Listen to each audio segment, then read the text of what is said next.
Sitting in the bleachers in the rain. We've shed a million tears and drank as many old style beers out at the game. Let's go, Cubby, Son Ranto, Son Ranto, Son Ranto and the lovable loser. Son Ranto, Son Ranto, Son Ranto and the lovable losers. Son Ranto.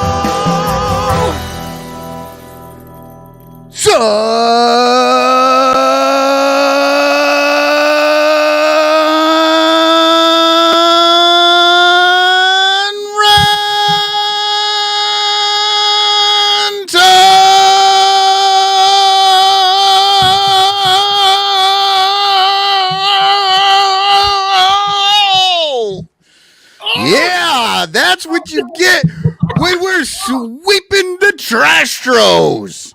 You guys, I just went down hard. I went down hard and kind of in the chair. And I felt another cubby on the IL. Another cubby on the IL. Guys, I'm out. You got to take me out of the game. You got to get somebody up on the 40-man. Get somebody up from Iowa. Hey, welcome to the Son Ranto Show. My name's Danny Rockett. I'm coming to you live from yet another state, Maine. I am in Maine. I am in the house of Son Ranto founder, Lyle Aker. And it's his 50th birthday on Saturday. We're going to the Red Sox game Sunday. I couldn't be more excited. I thought Lyle might come on and do the call to begin the show. But then, he recognizes I'm the best at it.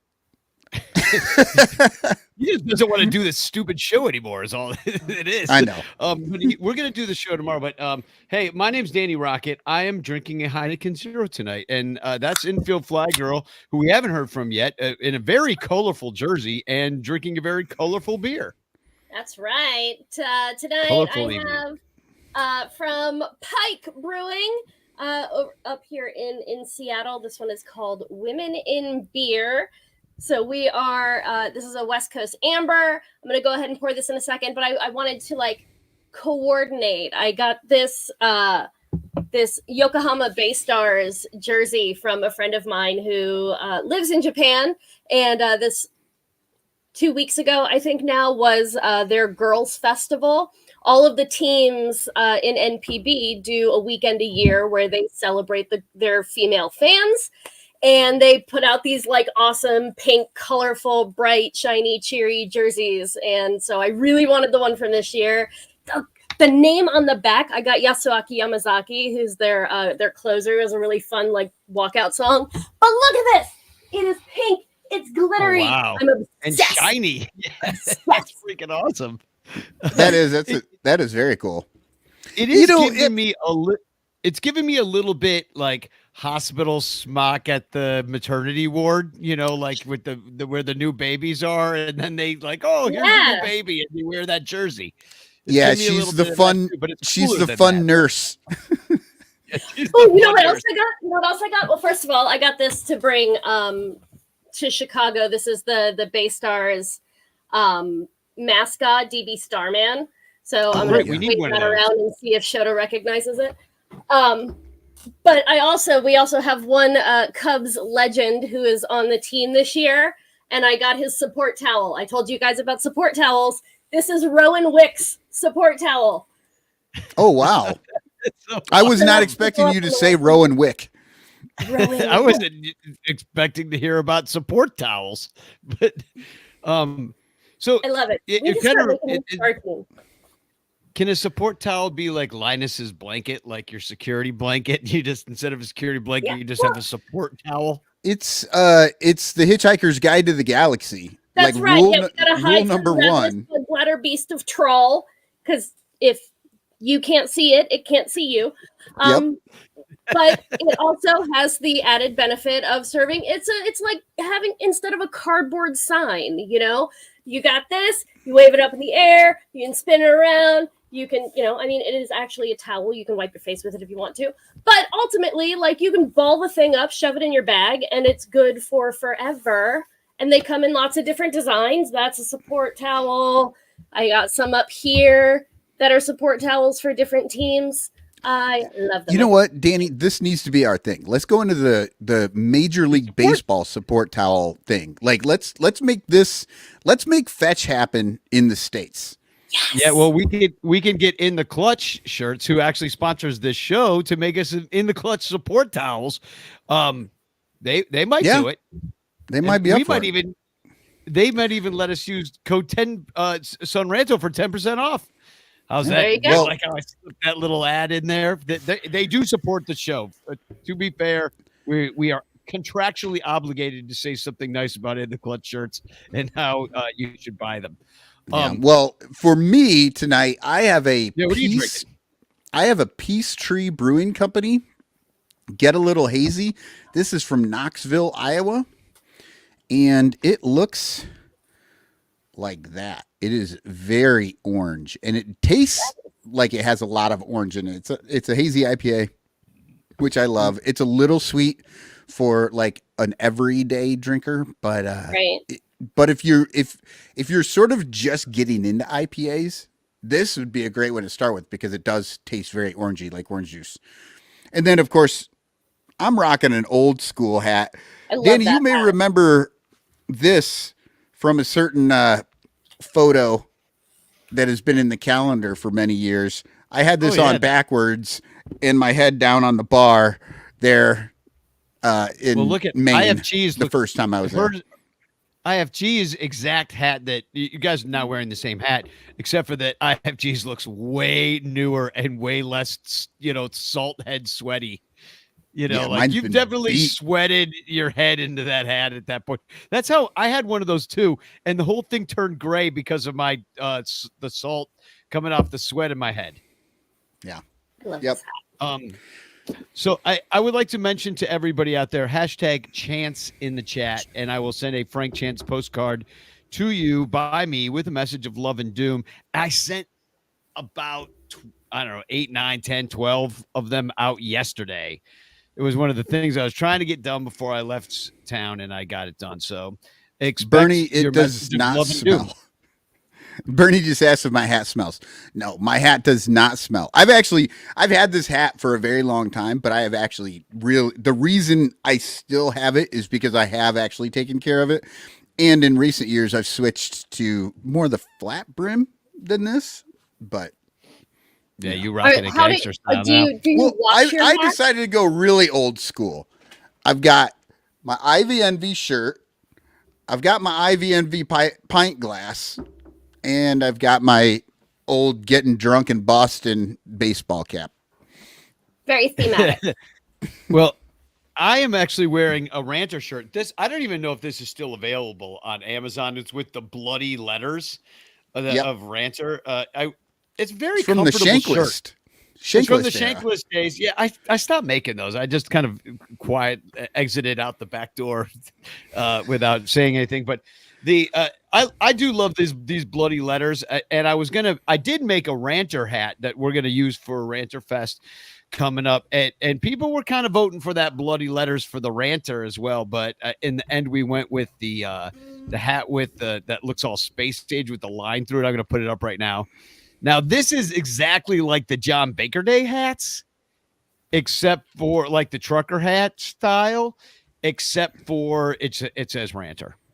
And anyway, this is all through this company called Custom Ink, and what they do is really cool. It's like I don't even have to touch the freaking hat at all. They will ship it to you, or you can pick it up at Ranter Fest, like one of the two things, and they deal with all the charity stuff. So I got to pick Lost Boys as our benefit factor, and they send the money, they send the hats.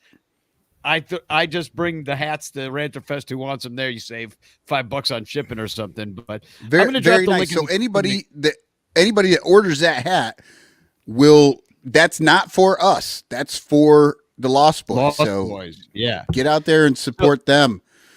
But buy multiple cool hats. Yeah, buy multiple ones for all your friends. Going. And those hats. Runner? Yeah. Yeah, I was going to say those hats are really good with all that white. If you're into getting autographs, that would be a perfect hat for you to take down and get autographs on because there's, it's a nice spot for them to write. Very bright. So just something to think about. Buy one for yourself to wear and then buy another one to get signatures on. So this show, before we get into everything, this show is brought to you by you, the Patreon supporters. And I just want to thank Terry, who joined on this month. And I didn't realize that there was a message that I kind of missed from Moni in the Netherlands. You talk about it, Ivy Envy, Michael. You're wearing the Ivy Envy shirt. You got the Ivy Envy mug. Moni was an Ivy Envy listener who now just started supporting us on Patreon, and they sent me a letter. They're from the Netherlands. So we've got people in Australia, the Netherlands, Brazil, Canada. Like, this is an international freaking Cubs show now. Freaking awesome. If only we had the sort of sponsorship that some podcasts get, we could do a world tour. Wouldn't that be amazing? If we just did a world tour where we went and visited, Conan O'Brien is doing this bullshit now because he had a podcast and he talks to people all over the world. And then, HBO gave him a bunch of fucking money so that he could fly there with his crew and talk to the people that were already on his podcast. So what you're saying is you'd like to be Conan O'Brien. I understand we all would like to be. Why not? I'm telling you, he's tall and he's thin and he's rich. He's everything that I want. That you wish you were. If you'd like to make us tall, thin, and rich, patreon.com/sunranto. But I also want to shout out Blake Beard for being a super duper ranter, Rogue Wave creative, and Mike Waller and the Cubs PS Plus podcast, which I listened to that today on the airplane. He does a freaking awesome job. Matt Kammerer's Permanent Paintings is also a sponsor, and In the Clutch shirts. We're going to give away an In the Clutch shirt tonight. And we're also, I want to shout out Matt Kammerer real quick because this is incredible. I asked him to make a Ranter Fest poster, and he did, and we're printing them up, and they'll be for sale too, because we're going to get them printed up real nicely. This is a Matt Kammerer. He told me this is out of my comfort zone, but I'm going to do it for you, Rocket. And here it is, the Ranter Fest poster of 2024. Look at this. Look at this. It's people pissing in troughs and turning it into beer. Yes, Harry lives on in the taps. Harry lives out in the taps. Ranter 69. If for the podcast listeners, what this is a poster for Ranter Fest. I asked him to do like a San Francisco psychedelic 1960s sort of vibe, and he did this. I don't know who the tall guy on the left is. I don't know who. I don't know. I don't know either. So at first I thought it was going to be the three of us, and then I realized the whole trough thing wouldn't work for IFG. I mean, she could make it work. I don't think anybody wants to see it on a poster. I don't know. I think you're wrong about that. But I take that back. Sadly, there's probably lots of people who would pay a lot more to see that than they would to see me. Anyway, Everett loves the poster. Bill loves it. Bernie loves it. Yeah, I love it too. It's exactly. Everett says the tall guy is him. All right, that is you then. We're saying from now on, the tall guy is you, Everett. Congratulations. I mean, honestly, that could be fucking Ivy Envy right there. We'll see. That's who fucking it is. Tall guy is Kurt. Yeah, it's Kurt. Yeah, there's Kurt, Andy, and Corey. But IFG, God damn it. You have the 69 jersey. Did you fuck up their names again? You did, didn't you? No, I got their names right. You have no, I do. I have a road gray that I bought off of like DH Gate or something because Fanatics can't count to 13. But yeah, no, I have a road gray that's, infield fly girl 69. I bought that one years ago. Yeah, nice. I'm kind of shocked that I don't have a 69 jersey. Like, I was just like, you know what? I had never even been to Chicago at that point, or at least never been to Wrigley Field, and I was like, I'm just gonna be the nicest fan on the road. Yeah, I've got the Ron Santo throwback, and it's Nice. the 1969 road jersey. So I don't have one with 69 on it, but it's the 69 road jersey. So, So hashtag that's as close as I'm getting, I guess. Hashtag chants in the chat, not champs. I think Joey's already gotten into grandma's liquor. Champs. And I also want to thank Joey. He gave me this hat. Which I've got the cursed ghost hat. And it does seem like we are a little cursed this year. Snake bit. How about this for a transition? Little snake bit. We're really hurt this April. Say is hurt. Belly's hurt. Kyle Hendricks sucks and he's hurt. And Smiley's hurt. Kyle Hendricks is quote unquote hurt. And they say he's hurt. So Tyone was hurt. Just came back. Been doing good. Who else is hurt? Am I missing anybody?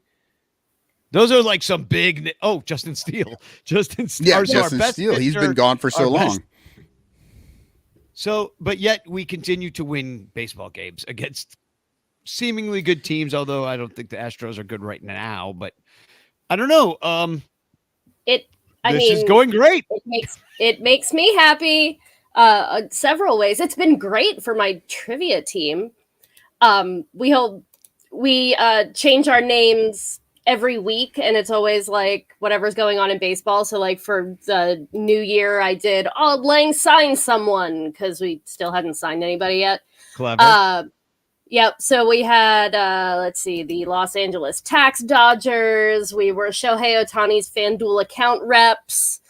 And of course we did opening Shotas. So we last week, as Mariners Cubs folks, we celebrated the Houston Lastros. Very nice. Remain in last place. And this is almost the first time that I used the same name 2 weeks in a row. And then Cody had to jump into a brick wall. So now we are Cody Bellinger's busted rib cage. Oh, yeah. And it's really tough right now to think of how this is going to continue on. Well, like here I am in Boston. The Cubs are coming to Boston right now. And, Boston isn't playing great either. They stink at home. We're going to go into that. But, these things even out. But it's kind of shocking that we just swept the Astros. I mean, the Astros that have been good for like a full decade, it never sucked. I mean, when's the last time 7-19? It's so delightful.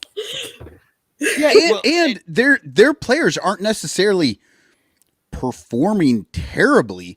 They just don't overall. They're not performing terribly, but they don't seem to put it together on the same night. So that's why the team itself isn't doing well. But yeah, we went up against Verlander today, and look in the Discord. It was like a Verlander fucking love fest in there. He's so damn good. Out. He's so good. Yeah. And yet the Cubs held in there. Javier Assad, just a freaking beast, is just mowing guys down and keeping them in it. And they were able to pull it out against the bullpen. And talk about a good game. This maybe was not the game with the most fireworks or the most exciting game. But on a whole, what we saw today, the way that they outlasted Verlander, and then not a terrible outing by the Houston bullpen, got through it. And our bullpen held up, right? Like everything worked for the Cubs today. Yeah. Well, they only gave up 4 hits today. PCA with his first hit, which happened to be a dog. So I'm really happy for the kid.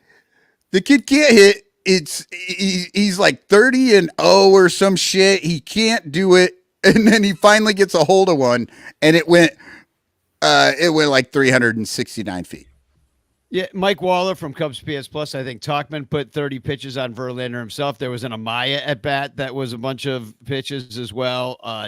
Dominic says outlasted them all series, and that's because we didn't win by a lot. Like today was 3-1, yesterday was 4-3, and the first game was probably the easiest when they won 7-2. I was at that game. That was a lot of fun. And outlasted them makes sense too, because they scored all their runs at the beginning, and then they just had to hang on for the most part. Yeah, and Tachman, I mean, talk about stepping up, because when you have all these injuries, like, normally your fourth outfielder will come in and not do a whole heck of a lot. You're just hoping that he gets a single or something, But Mike Tachman hits 2 home runs in a game. That's always going to be unexpected. He's not really known for just having massive power. Still probably won't be even after that, but it's been cold at Wrigley, and if Danny, I don't know if you want to get into it now, but I talk about Tachman a little bit here in the Rakes and Flakes. Yeah. What we should just go right into it. I do want to ask you one thing though. Were you surprised, and are you still surprised that they got rid of Cooper? I thought that was blown away. Little weird. Especially, I don't really care. No, I don't care at all that they got rid of him. But the guy had a 115 OPS plus. He was not he wasn't dazzling anybody, but he seemed solid, right? Like they held on to the 2 guys who shall not be named last year until like freaking June, and they were terrible the whole time. And Cooper was solid. I honestly thought that he had solidified his spot on the team, honestly, for the rest of the year, because if he just played the way he did as a part-time player coming in and doing what you needed him to do, yeah. And then they got rid of him, and immediately the team fell apart. Like 4 guys went to Illinois. It's like, oh, we didn't have to get rid of him. We could have held on. Tom Cooper brings up that the guy had a great last name. He really did. So true. He was born on Christmas. Oh, he had a great last name. Santa Claus is going to be mad at us. He had a terrible face, though. I mean, maybe people just in the maybe he's just not great in the dugout. Maybe he's kind of a prick. I don't know. I did my normal like spring training thing where I stalk all of the Cubs non-roster invites to see who I like and who I don't before the season starts. And Garrett Cooper seemed really nice. He's got, cute kid, really nice looking wife. They like dress up in theme Halloween costumes, which is painfully adorable. And like, he's a big Union guy. So, I was rooting for him. I thought he performed well enough. Like, that seems exactly. Like a Union guy is usually like a team player type of thing. Exactly. I mean, the way he was so unceremoniously let go, and the fact that a fan had taken a picture of him walking out of Wrigley Field being like, and just tweeted, I think Cooper just got DFA'd. I'm like, maybe he forgot something in his car? I don't know. But it was a little bit surprising.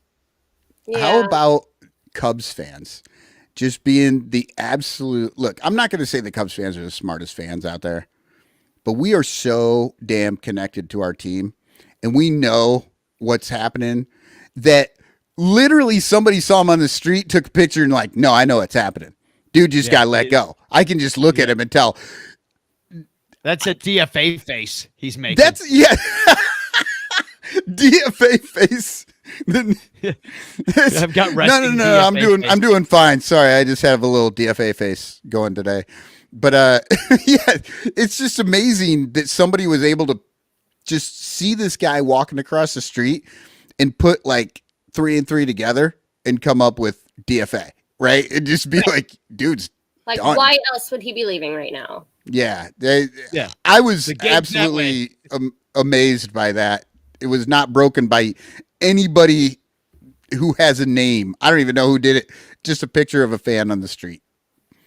Well, and they've shown that they're really willing to make quick decisions. Like last year, the 3 of us sat here and we were like, oh my God, why won't they do this thing that everybody knows they should do? They would never do it. And then all year we'd just be frustrated. And then this year they're like doing things. Okay, Adbert's blowing saves. Okay, you're demoted. Neris is the closer. Adbert, you figure it out in the 6th inning. We're building you back up. We're going matchups right now. But they were quick to make these decisions. That's got to be Craig. because that's the only difference I could see. And then the other thing is the DFA of Cooper. Like, hey, we're going to go a different direction. And I know you're hurt, but up comes Mervis, up comes PCA. Like it's because of injuries though. Right now. Okay, so I'm glad they're giving Mervis the shot, but honestly, why not get rid of Madrigal? Like, Madrigal and Wisdom are the two guys. Like, they're the reason.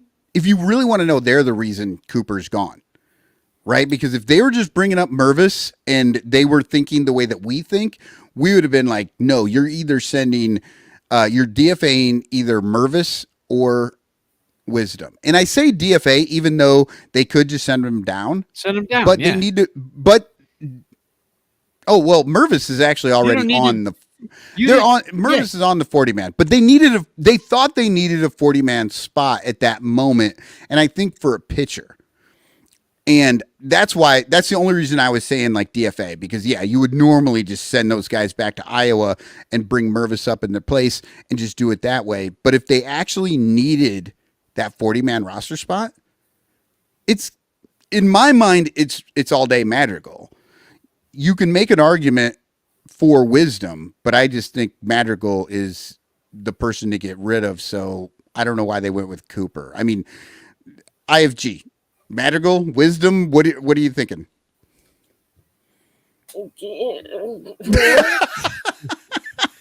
She's like, wait, can't we talk about somebody I like? I got very little against either of them. Wisdom, strikes out like 80% of the time, and like he has two settings, right? His two settings are whiff and dong, and like some of that is fun. And that's a rejected doing it, so I can't complain too much. And that's a rejected obvious shirt. Exactly what he is, which is the dude who has to get a running start to throw to first base, and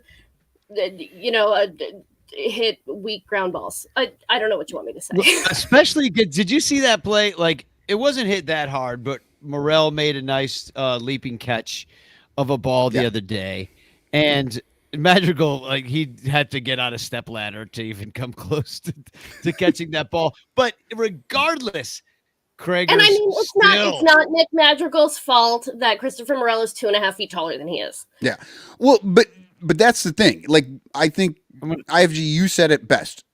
I don't necessarily have anything like against these guys. They're just redundant in their position, right? Like, they're holding guys back that should be there, and they're getting these opportunities. Well, now they're superfluous. Yeah, exactly. Yeah, last year they were holding them back. But I absolutely want to go back real quick and just that's an obvious shirt, rejected shirt. Yeah, I've got two speeds, whiff and dong. Yeah, it's also a rejected scratch and sniff sticker. Jesus Christ. I liked this comment from Brad that I screenshotted, which was Christopher Morel has climbed back to average defensively per defensive run saved. He's at -1 runs in StatCast's FRV, which appears to be what they are calling their defensive blah, blah, blah, blah, blah. Anyway, he's an average third baseman, which is all we ever wanted. Well, and that's all we ever said. The important thing is, because he was below average, that means he has performed in above average ways, so that now his average is balanced to average. There you go. Like, good. He has been above average. Yeah, no, great point. Because if you start out below average for the first few games, you do have to play above average in order to get to less than a month into the season, or right at 1 month into the season. You got to get some A's to bring that D up to a C. Absolutely. And this is what we on this show have been saying for not 2 years, but a year and a half, that he just needs the opportunity to continue to play, and he's going to get better at that position. And I'm sorry, no one believed us. No one. Everybody, all the stat heads who had the numbers that they cite that they never tell us where they are. They don't show us the numbers. They don't explain the numbers. They just say, trust me, the numbers say Morel isn't good. And we're like, that's it. I've been banging the drum for Morel on this show since before I was a regular here. Yeah. No, you were. Because you're an Aguilas fan, so you clocked him way back in the DR days, and well, we need to take a break soon. But why don't we do? Let's do rakes and flakes. And, let's run through it quick. Yeah, let's do it because we got a lot to get through, and we've talked about a lot of this. Yeah, we've talked about a lot of this already. So I'll just run through it and then chime in where you feel needed to. So today I'm going to show you how to rake. All right, the rakes. Over the last 15 days, there are 2 guys with a minimum of 30 at bats. I had to cut it off somewhere. Who have risen? They're risen to the top, with each having an OPS of 941, and that's Nico Horner and Mike Tauchman. They both have an OBP of 404. And they are both slugging 537. Exactly the same. OBP and slugging, exactly the same. Tauchman has 13 hits and 6 walks to 9 Ks in that time frame, along with his 2 dongs. Nico has 21 hits and 2 walks with 5 Ks, but no home runs. What he does have is 6 doubles and a triple for 7 RBI. Machine. Yeah, 7 RBI and 9 runs scored to Tauchman's 6 RBI and 6 runs. But I'm going to give this rake to Nico because he has scored more and driven in more runs, right? So that's ultimately better. And his 389 batting average is better than Tauchman's 317 batting average, especially when you consider Nico has 13 more at bats. So he's had to keep that up longer than Tauchman. So we're going Nico Horner with 1A being Tauchman. All right. Nico the Raker, which is good because he really had a tough start to the year. What it makes me think of is the fact that these guys keep flipping off who's going to be the Raker of the week. That's great because when you have a feast or famine offense, when all the guys are good and they put up 23 runs or they're all bad and they never score. Like I'd rather just keep scoring 5 runs a game. Just keep going 5 runs, 4 runs, 6 runs, 7. Sometimes you put up a laugher, but everybody's got to pick each other up. And that's kind of what's been happening this year so far. So let's hope it. And it's honestly terrible when you go in looking for the Raker and the Raker is actually bad. He just happens to be better than everyone else. But okay, let's hit the flakes. Oh yeah. I haven't worried about flakes since my grunge days. Remember them? Oh, this one goes to our guy, Christopher Morel. Yeah. Look, I'm not sure what happened to him, but ever since he had some minor thumb issue, he has just fallen off a cliff, which makes me think that thumb issue might have been a little more than minor. In 41 at-bats, Morel has only had 4 hits, and he is slashing 162, 279, 297 for a 362 OPS. This is over the last 15 days or 50. Yeah. So that's by far the lowest for qualifying hitters by like 200 points. But despite him being a flaker, I have good news. So he has drawn 8 walks over that time frame and only struck out 12 times. That is a 16% walk rate and a 24% strikeout rate. But on the season, he is at a 19% strikeout rate and an 11% walk rate. So to put that into perspective, last season, the MLB strikeout rate, the average was 22.7%.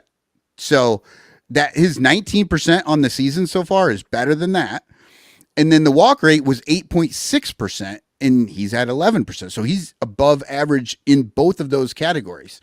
So that's awesome. And if you look at just Christopher Morel's stats, his K rate has dropped 22%.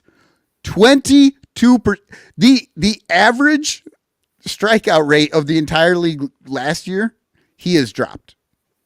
Actually, I'm wrong about that. It's 12%. Yeah, but it's 12%, not what's 22, but it's a lot. What's his pop-up weekly? What is his pop-up weekly rate though? Like I don't, I don't care how you get out. The only thing about a strikeout, that's where you end. It might even be better. Strikeouts might be better because you might maybe took 5, 6, 7, 8 pitches to strike out. Pop up first pitch, boop. Right. Then the freaking shortstop catches it on the grass. And that is why he's the flaker. Yeah, and that's why I think that thumb thing might be a little more important than they're making out. Or Danny, I heard you talking on Cup of Cubby Blue about, is he possibly trying to do a launch angle thing or whatever he's doing, but he is making bad contact and he's popping up weekly a lot. Well, Bill says, did you think there would not be a price for improvement in his DUR? Crossroad demon deal. He's a glove first third baseman now. What are you going to do? Like, he's going to bat 200? He's exactly what they wanted. They had it in Madrigal last year, and now Morel knows if he wants to keep his job, he just needs to suck at the plate and be good at third. Yeah, just wait till he starts taking 5, 6 steps to throw to third. God, that ball would end up in Indiana. I was going to say, if he takes 5 or 6 steps, there's not a glove on the planet that's going to stop that ball when it gets to first base. Well, I mean, freaking Michael Bush can't even catch up. He can't catch anything anyway. So what's the difference? All right, throws. Throw up my hands to the Lord. All right. Although Shota has been lights out so far this season, in the last 15 days, it's been Javier Assad who has been better. He's had 3 starts to Shota's 2 starts. Assad has pitched the most innings. He's averaging 5 1/3 innings per start, which isn't amazing, but it's the best on this team by far. And he's only given up 11 hits and 1 dong for 4 runs in those starts, which, by the way, Shota in 2 starts has 10 hits and no dongs. I don't think he's given up a home run, but they both given up. Did on Saturday. Okay, but they've both given up 4 runs. It's just that 2 of Shota's were unearned.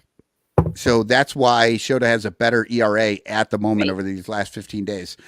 But yeah, he has a whip of 1 that's leading the starters. A 1 whip out of your starter who's thrown the most innings in that time frame. Javier Assad, I am so excited to watch him pitch every time. I just like the way it looks. It's fun.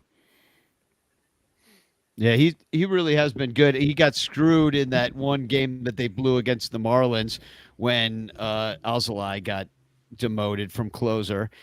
Javier, I think he was up for the win in that one, and then he didn't get it. And then once again, you go toe to toe with Verlander. It's got to do something to your brain. It's like, I'm going to beat Verlander today, and he's always just been up for every challenge. Yeah, freaking awesome. All right, how about real quick, out of the bullpen, Keegan Thompson, the most innings pitched out of the bullpen, 7 innings. He's got 10 strikeouts. He's only walked 2 batters, and he's only given up 1 single hit in his time. He's a different player right now, and his whip and his average against are the same, .043. Wow, he's good. I don't know what happened between last year and this year, but I'm glad it happened. Yeah, seriously, he went from like somebody that we thought we were going to maybe see at the back end of the rotation to somebody that you couldn't even pitch at all because he was so terrible, and now he's back. So good for us. Good news. Good news. All right, how about blows now? No. You just put your lips together and blow.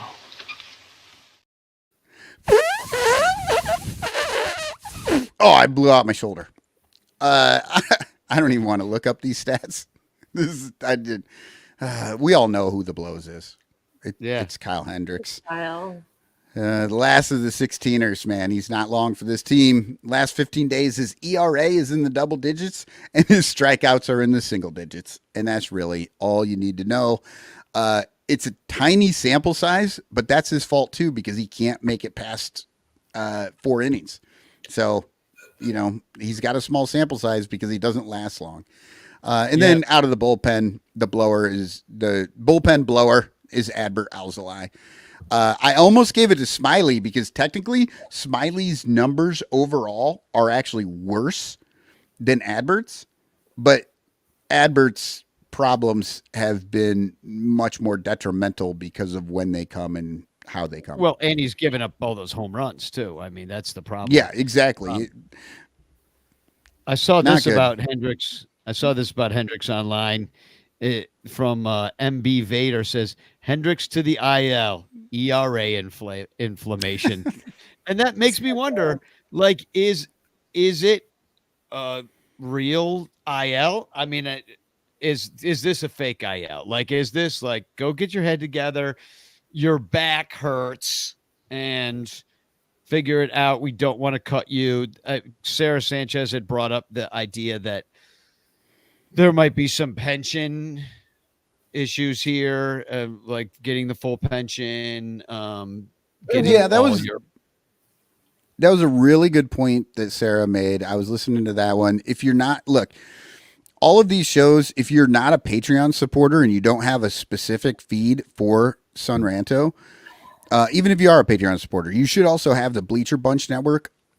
Go look for that on your podcast feed because we have Cup of Cubby Blue, we have Cubs PS Plus, we have Baseball Rabbit Hole and Son Ranto all on the same feed, and it's completely different perspectives throughout. And Sarah had some really good points about where Kyle is sitting in his career and how that affects pension and 10-5 rights and all that stuff. So we don't know, but either way, I think the Cubs would do him a solid and figure out how to keep him on the roster in some way to make sure that he would get those things.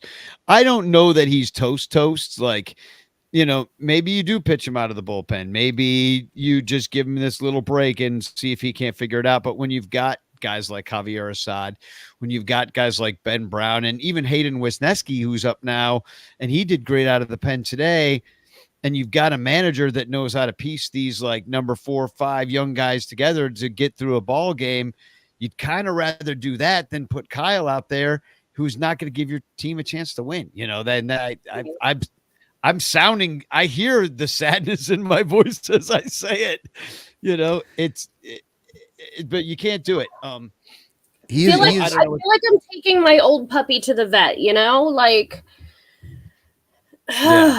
it's you just kind of know that you're towards the end and then you're going to have to make a tough decision soon or whatever it is, you know. And you know, it's like, look, if you leave a team when everybody thinks you're the best, then it's usually for a terrible reason, like you're, you know, an awful injury or something. Yeah. But like, this is just like, pitchers get old eventually and the arm just doesn't do the thing that it's supposed to do anymore. And like, he's been here for a long time. I would honestly like to see them at least give him a shot in the bullpen as the long guy, right? Because I could see him doing like Smiley. If he does 2 or 3 innings and he only comes in when you absolutely have to have those 2 or 3 innings, like in a loss, in bad games or whatever. Like, have him come in and do his thing, knowing he's only going to go 2 to 3 innings, and that might be enough to help him sort of work back. You know what I mean? Because right now, if he gets through 3 and he's feeling it, and he's like, "Oh my God, I'm going to struggle to get through 4." That's got to really work on your head. Now, if you get through 3 and you're like, sweet, I just made it through 3. I did exactly what I was asked to do. It's a different feel, and he might be able to work his way back to being more of a productive pitcher than if you just keep running him out there and let him get killed in the 4th and 5th inning. Well, that's not happening either way now. Ultimately, my hope, just for sheer, you know, feelings purposes, I just don't ever want to see him wearing somebody else's uniform. Yeah, agreed. And the thing is, I don't care what has to happen to make what like they need to do to make sure that happens, but he needs to play for nobody else ever. Well, Yeah. I don't think Make that's him going to be coach. up to him because if the Cubs let him go, he doesn't look like the kind of guy anybody else is picking up. So you're never going to have to see him in another I uniform. don't know. Like people take flyers all the time, and then they see what they can get. Maybe they have an idea of what's wrong, and Baseball is really the ultimate I can fix him sport. Exactly, it really is. So, well, I got a bunch of stories to tell when we get back, Okay. but why don't we take a break? But first, we have to do. Who's that? Cubby. Cubby! Here we go. It is Easy. a left-handed batter, and Easy. they are at Coors Field. You can tell by all the purple. So if you think you know, put it in the chat. Let us know, and we will tell you right after these messages. Yeah, we'll just take a quick break for Patreon, patreon.com/sunranto. We are giving away a Patreon prize tonight. So come on, you can be eligible if you sign up for only $1 at patreon.com/sunranto and be heard. We'll be right back. All over Chicagoland, there are thirsty, frazzled, overworked Cubs podcasters who are struggling to survive one more baseball season in the dog-eat-dog world of unpaid content creation. But it doesn't have to be this way. You can make a difference. Become a super ranter at patreon.com/sunranto, where your support ensures that poor, sad, pathetic, ugly, loser Cubs podcasters can pay for tickets and beer, and in turn line the pockets of the baseball oligarch Ricketts family. Just $1 a month can buy a scorecard. $5 a month can pay for guitar strings to write a Cubs song. And $10 a month almost buys one beer at Wrigley Field. Cubs content creators are the lowest pieces of pond scum garbage that slither over the face of this planet. But super ranters help them get drunk and screw off at baseball games. What do you get out of it? The Sun Ranto Show delivered to your podcatcher without stupid advertisements like the one you're seeing and hearing right now. Plus, at other Super Ranter levels, you can get Cubs music, access to private Sun Ranto pages, the Ranter calendar, and special thanks and Ranter recognition in our live broadcasts. Plus, eligibility for monthly prizes. What does Sun Ranto get out of it? Your money. For tickets and beer. Go to patreon.com/sunranto. That's patreon.com/sunranto. And become a super ranter today.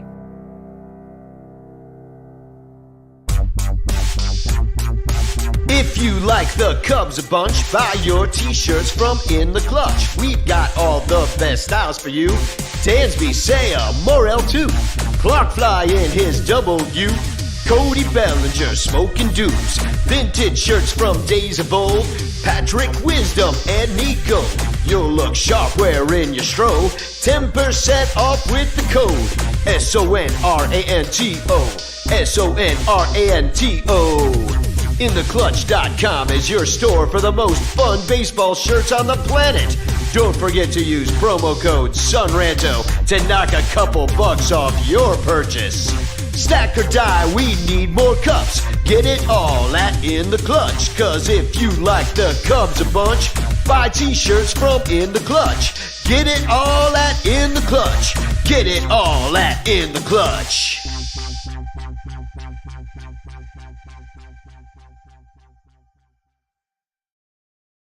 All right. So who's that Cubby? well, I have to start with the wildest guess from Bill Sugas. He went with Randall Simon, and wow, that is a name I have not heard in many years. But no, Rogue Wave Creative was the first with the correct I feel answer. like I looked at this picture and immediately felt like I got hit by a pitch. Yep. Yeah, so Rogue Wave Creative got it correct first.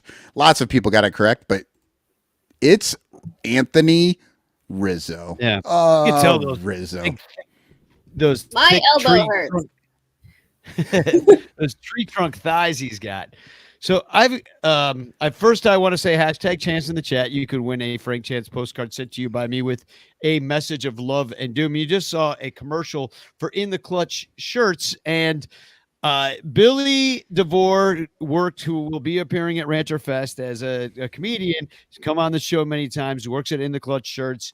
And I said, hey, I think everybody's calling Adbert Alzolai saves, which we haven't seen a lot of.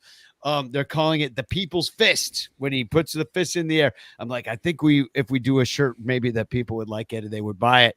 So the day his People's Fist shirt came out from In the Clutch, he got demoted from closer, but the shirt is available. The People's Fist. Son Ranto for 10% off. Hey, some of your ideas miss, and I just wanted to admit that mine. But hopefully he'll get back to being, because it's a great shirt. I love the purple. I love the red. Shirt. It's one of my favorites that they've done. So you know what? Just get yourself a little iron-on ED and add it to the end of that. The People's Fisted. I just changed beers. I'm now Athletic Brewing. This is the Lemon Radler, non-alcoholic, NA. You'll have to let me know if that one's any good. Oh, so Danny, if you're trying non-alcoholics, and I drink the non-alcoholics quite a bit as well. I had Deschutes Brewing. Hey. Their IPA is freshly squeezed IPA, right? It's a very good alcoholic beer. Well, they now have a non-alcoholic freshly squeezed IPA that I just got last night, and it's one of the better IPAs that I've had that are non-alcoholic. I don't really like IPAs. You know what I like? Pilsners. That's pretty much it. I also forgot to... Danny, you just need to switch to Coors Edge. Coors Edge is honestly... Coors Edge and Guinness, they're the two best non-alcoholic beers I have found across all flavors. Yeah, I agree with the Guinness one. I don't know about that. I don't like Coors at all. So I do want to mention this, though, that not only are we raising money for the Lost Boys with the this amazing Matt Kammerer poster that we're going to be selling very soon for Ranter Fest, but we're also selling. We might have to get that as a shirt. That's a damn good looking shirt too. Ranter, we're selling this Ranter hat, and this goes straight to the Lost Boys. Any proceeds from this. We've only sold one so far. We got to change that because they won't make it unless we sell 9. So don't make me buy 9 because I will. But I'm gonna drop the link for that in the chat as soon as my browser will stop freezing up and let me. You know what? Here's an idea, Danny. Hold on. So we've been doing Project Warning Track, and we're going to bring that stuff out at the Ranter Fest, right? Well, I mean, if people are there that did it, yeah. Yeah, but here's a thought. Buy this Rancher hat. That is the perfect spot to decorate. You could just color and do whatever you want to do, some cool design or whatever on the Rancher hat, and bring that to Rancher Fest. Use it as a thing for all of your little pins that you've bought at the ballpark since the beginning of time. That could go on. I agree. Everett Tosher says, I'm not allowed to own anything white. That's what I'm saying. Color that thing up. Get a marker. It'd be awesome. Well, maybe we should make a shirt for it. Oh, look who's here. Oh. It's Ranto extraordinaire. So we're gonna bring him. Can we call him? Let's call him a Sun Ranto alum. No, he's a founder. He's a founder. Is a Sun Ranto? Sun Ranto Emeritus. He's not just a customer. He's the owner. What is that? The father. I'm also a client. Yeah. So all right, I think I'm peeking out here. So I have a couple quick stories to tell about stuff that happened this weekend at the games. First off, I want to say that there is a place in Wrigley Field that looks like this. inside Wrigley Field. And as you can see, we're with Crawley inside this place, and there's these, it looks psychedelic. It's almost like a little club room. And if you see over my shoulder, there's like a thing on the wall that's like a puzzle that you can play. It's like a child's game. Here's a better picture of this. This is inside Wrigley Field. Crawley brought me in here. Are those Legos? No, they look like Legos, Jenga blocks. Yeah, it's not, but it's got like bubbles and you can put music on, and there's all these sensory things on the wall, like tactile things that you can touch. And I'm like, what the hell is this? And it is not a sensory deprivation room, but like if you have like autism or something like that and need to like get away from the crowd, there's this place. It's right off of the third baseline, pretty much on the main concourse. Is just a little That's door. Amazing news. There's a woman standing by it, and Crawley's like, dude, one day I was just walking past and all of a sudden somebody opened this door and I saw this black light. He's like, why is there a black light at Wrigley Field? And so he went in there. He's like, yeah, and so me and Crawley just went in there for like 10 minutes and chilled out on blanket day. I don't know if I could ever justify getting a ticket to a Cubs game just so I could drop some acid and sit in that room. But it seems like a good idea, doesn't it? 15-minute limit. I'm a 15-minute limit. God damn it. That would leave me with like 5 hours to kill, and it would suck. I think that's perfect, though. I really like hearing this. You know, I'm a neurodivergent person, and I have some sensory sensitivities, and sometimes, you know, even I will get overwhelmed at a baseball game. And like here at T-Mobile Park, like I know there's a few different places where I can kind of hide away. You know, like there's like a little porch that nobody ever goes onto, or like the stairs in between the first and second level. I can kind of hide out in a landing and sit down and put my headphones in and like kind of get out of the overwhelm of the crowd for a little while. But there isn't a designated like sensory escape area. And the idea like that there's a place where the lights are a little bit lower and the sound is a little bit less, and there's like things to touch that are safe, like that would help me a lot. And I know that, you know, I'm not the only one. There are many of us out there, and, you know, kids, adults, all ages, you know, there are people who can use an escape like that, you know, even just 15 minutes.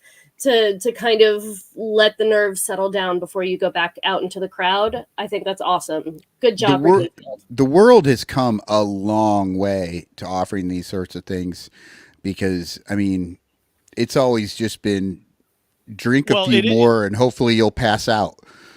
Well, it is pretty amazing, because the it. only room we had like that in the 80s was the trough in the bathroom. It was awkward. Go lay in there.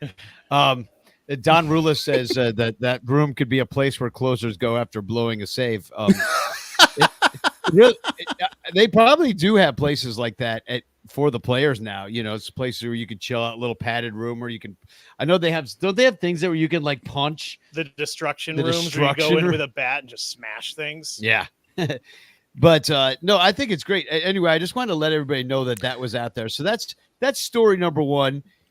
Story number two is what happened on Friday night. It was the rain out of the Jackie Robinson game, which was supposed to be on the Thursday. Instead, it was on Saturday night. So we go over there, and at that one, they sang Lift Every Voice and Sing, which is the Black national anthem, because, you know, it was for Jackie Robinson. They just moved it all to the Saturday. So we made it into the game kind of late. So we're walking down the concourse. I'm with Crawley and Larry Hawley, and we're just walking, and they started singing the song. So we stopped and, you know, took our hats off and started, you know, listening to the song, even though we were on the concourse and not in the stadium. Well, there's this old guy standing next to me, and he stops. Oh yeah, it's the anthem. We have to stop. And he looked like one of those boomers that would hate the fact that they're singing the Black national anthem at all at this baseball game. It was so obvious. And so that ended, the song ended, and then we just kept continuing, because then they were going to do the anthem. And so we just continued. But the old man, he looked at me, and after the Black national anthem was over, he goes, well, That was a different version of the anthem, but okay. He had no idea. He thought it was the American national anthem. He had no clue. And so Just ignorance. So because the fact that he wasn't out there and didn't know anything about the context in which we were doing that, he was totally fucking fine with it. So just, but like, I'm sure if he had been out there, he would have been pissed off. He's like, he's like, whatever words you want to sing, as long as it kind of sounds right, I'm good with it. Yeah, it was pretty funny. So that's my second story. And and my third story is on Monday, Cubs Productions had me, Bleacher Jeff, and a bunch of the other Bleacher bums out to Nisei Lounge to ask us a bunch of questions, and we'll probably end up on like Cubs Con videos or on the scoreboard and shit like that. But so they wanted to know about like the fans' connection to players. So we're thinking, they're going to ask us about, well, the players, the players that we love on the team, like Nico and Dansby, and they did. But the first player they asked us about was like, give me 3 words to describe Jameson Tyone. I was like, must I? Pretty good. Well, that's 2 words. Okay. Solid. Like we were just kind of drafting me and this guy Brad. He seems like a very nice young man. Seems like good guy. Just kind of solid. So if you ever watch a Cubs video and you see me bullshitting about Jameson Tyone, just know that I was as comfortable as you'll feel watching it. You blew a great opportunity. You could have just said Cotton loves him. Yeah, exactly. And they would have not understood a damn thing about it. Yeah. What does that mean? End up on. So anyway, there's going to be some awkward video of me coming out soon. Me and Bleacher Jeff talking. Oh, I love. We're starting to get 3 words. Better than before. Yeah. Give me 3 words to describe Jameson. And also really thick calves. So we got to skip forward because, of course, on the Sun Ranto show we're running long. Lyle doesn't. It's never happened before. Well, not familiar with how we go long on the show, and neither is his wife. Yeah, she's not a fan of that. But those of you that don't know Lyle, how dare you not know me? You guys don't talk about me every episode. Well, there's the shrine. All right, we do pray to the shrine. Yes, every episode. But Lyle and I started this show in 2013. And that episode still exists somewhere. We're just me and him bullshitting about the Cubs. Lyle, I think you should release it again. Oh no! Actually, Lyle, he did not too long ago. In my favorite part of the episode, Danny is so positive in it. Is at the end, you guys are talking, and and Lyle, you're kind of like, yeah, we'll maybe do this like next week or whatever, and Danny's like, I already think we're a success. And obviously I was right. Yeah. 11 years later, here you are. No, it's 12, 13. We're the 4 of us and our 3 listeners. It was just so fucking funny how excited he was over that first episode. We were excited. We had a lot of fun. I just saw IFG's face fall off when Bill Sugas has put a Facebook message saying, I fucking hate Tommy LaStella forever. I fucking hate Tommy LaStella forever too, Bill. I miss you, buddy. How you doing? So, IFG obviously a fan of Tommy LaStella. It's just like, what happened on this show before I was on? I hate him. She laughed. She quit. She just quit. That was the end of the show. Well, here's no. See? And technically, IFG replaced Crawley, who replaced you. So now we've come full circle on LaStella. We went from hating him to loving him. It's wild. Yeah, we got to hang up the show. At least it's a Mariners LaStella. I know. Yeah, see? I was the one person who was happy that he signed with the Mariners for about 10 minutes. So, of course, I had to be the only person to buy the game-worn jersey, too. I was going to say, when he was on the Mariners, I remember him being on the Angels, hitting a bunch of home runs. But But no, the story with Tommy Listeau is when he wouldn't go to AAA. Right? That was what happened. He threw a hissy fit. Just like, I lost. Straight up, he's like, no, thank you, not going. I'm gonna go home. I'm heading off to New Jersey. See y'all later. My friend Tony in the bleachers has a theory that Tommy went to save his family's pizza restaurant. He goes, I forgave him because of that. It's like he went to save La Stella's Pizza. I would respect that as a man of restaurants. I think that's a righteous thing for him to do. Fuck baseball, save pizza. But except for we know that's a complete lie. Right. But he went back to his temper tantrum. He went back to his family's pizza restaurant because he thought that was his new career. He was done with baseball. It almost was, and then he hit 40 dogs for the Angels. And then on steroids, and then his leg broke in half, and then he went to the Mariners, and IFG bought a jersey. The end. The weird thing is, she bought the jersey directly from Tommy La Stella out on the corner. She ordered pizza online, got the pizza, and for an extra $5 you could get extra cheese. Exactly. Extra cheese and a jersey. So we're in Maine right now. We're at Sebago Lake, Maine, and how far are we from Boston? 2.5 hours. So the Cubs are playing at Fenway tomorrow. And for the next 3 days, we're going Sunday, and tomorrow's the game. Yeah, I don't even know who's pitching. I haven't even had time. I've been traveling to even look, but I did look up the Red Sox as far as how they've been doing, and they're 14-11. They're in third place, but they play like shit at home. 3-7. Terrible at home, playing pretty good on the road. Coming off 4-2 on the road, hoping to turn things around against. We're both pretty injured going into the series, so I'm interested to see what happens. Yeah, we're really the injured, difference, but we've been winning. Yeah, we have a little bit of Cubs devil magic happening right now, Lyle.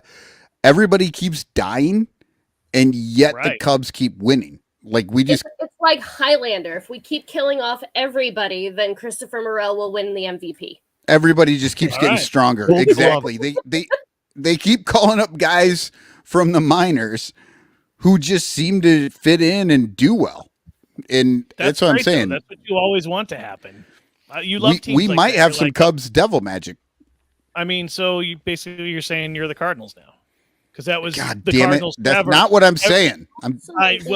Every week you'd be like, oh, look, the Cardinals brought up this guy. He doesn't look good. Some fat white dude he's going to pitch. You're like, oh, wow, he's got a .23 ERA. Exactly. He hasn't allowed a run since April 3rd. Right. Then they brought up this other guy, and he's going to play first base, and he's never played first base before. And, oh, he's going to win the Gold Glove this year and hit 420? Great. Awesome. 420. Cool.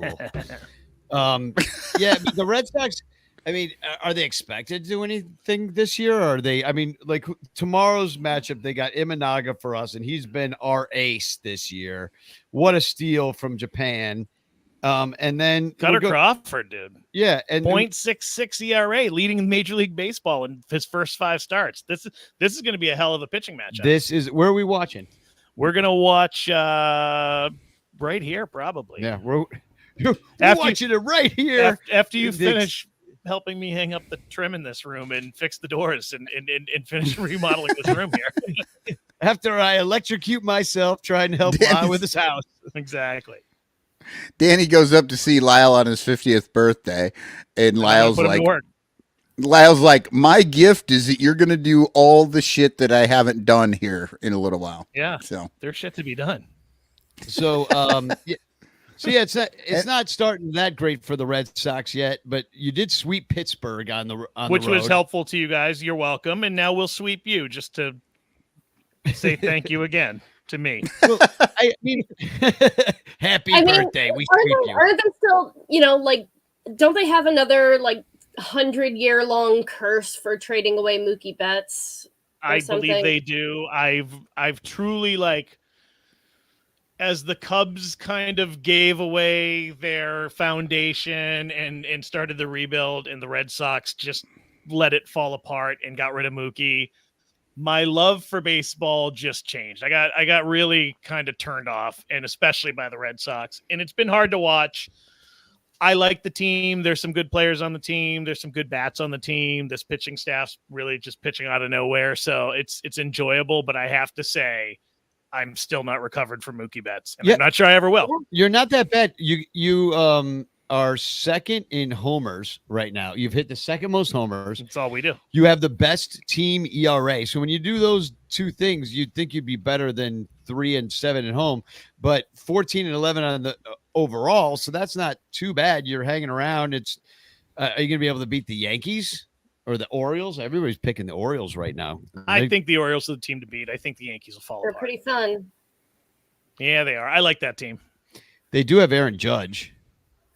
He's pretty good. And they put him in center field. Like, what a disaster. Why do you put that big lug out in center field so he gets hurt?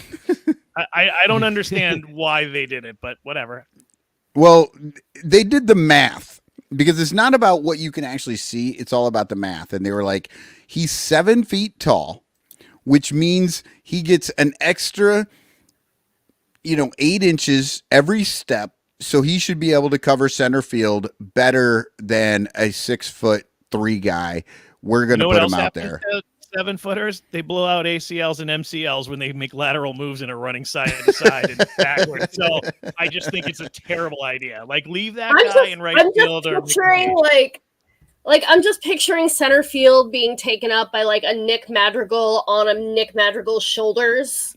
Right. or on Andre the Giant's shoulders, maybe even. Right. It's like the kids trying to sneak into the movie. Yeah. In the long trench coat. Like a trench coat jersey. Yeah, there you go. That would never work this year because you'd see the two people clearly through the jersey. Right through the Fair trousers. Yep. Fair enough. Yeah. You can't get away with it with Fanatics' new pornographic jerseys. They're pretty wild. The one thing that the Red Sox are bad though is defense. 21 errors leading the majors so far. And We're embarrassing. But you do We're have a a softball higher team. You have a higher DER than us. Your defensive Durr. our DER is 700, but yours is 704. So it's not going that bad. But your catchers have only thrown out 6% of runners. I know. So the Cubs have the second fewest stolen bases in the majors, which is kind of wild considering that Nico Horner stole 20 something bases last year, 30 bases, something like that. Well, but until this last week, Nico Horner hasn't been getting on base. He hasn't on base to even steal. So, but this year we're not stealing, but maybe they start now because I saw that the Red Sox, they don't throw anybody out and the Mets don't throw anybody out either. So maybe now is a time to run. So if they're counting us out on the running game, I don't know, is there stolen base betting you can do? Yeah, I think you can bet total bases. Let's take total bases. Take total bases. Yeah, you can take that bet. You can bet total bases. But also, Danny, you have said this for many years. Bad teams steal a lot of bases because they have to. Well, I believe that anymore. I think you should probably attempt to steal bases when the catchers in question are Reese McGuire and Connor Wong. Yeah, exactly. Also, Michael and Danny, Ricky said Ricky don't play on bad teams. Well, the bases are bigger now. I think Ricky's the game a different has person than everyone else. That's fair. You can't compare people to Ricky Henderson. But the bases are bigger.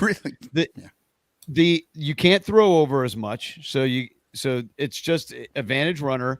So I don't think I believe that anymore, that only bad teams steal bases. I think that is how it used to be when it was all about home run, strikeout, selling out every pitch, that the only way bad teams without home run hitters could score runs was by stealing bases. And now stolen bases are back. They're back. They're back. They're fun.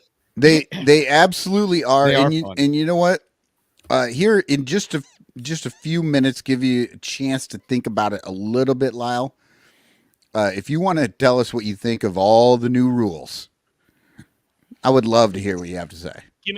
Why don't you give me a list and I'll give you my response. Do you want to go that way? Just Oh my you God. asked me about which rules you want to question. Pitch Well, clock. now I need a few minutes to fucking find all the 1,200 rules. I absolutely love the pitch clock. I do not believe it has anything to do with pitching injuries. If you want to talk about that, we can. But I think it's great. I think it's sped up the game. 2 or 3 Sundays ago, the Red Sox played a game, 9 innings. The starting pitcher pitched a complete game. The game was over in an hour and 54 minutes. It was shorter than the NBA Amazing. game and the I love it NHL when game. baseball's not on. Okay, hold on, Lyle. Lyle, once it was awesome. I got to watch a second game. Okay, but wait, Lyle, real quick. The pitch clock, look, I can't argue too much against it. But then they shortened it for this season, right? They went from so the pitch clock came in and then they shortened it for seemingly no reason. The same though. What do you think about that though?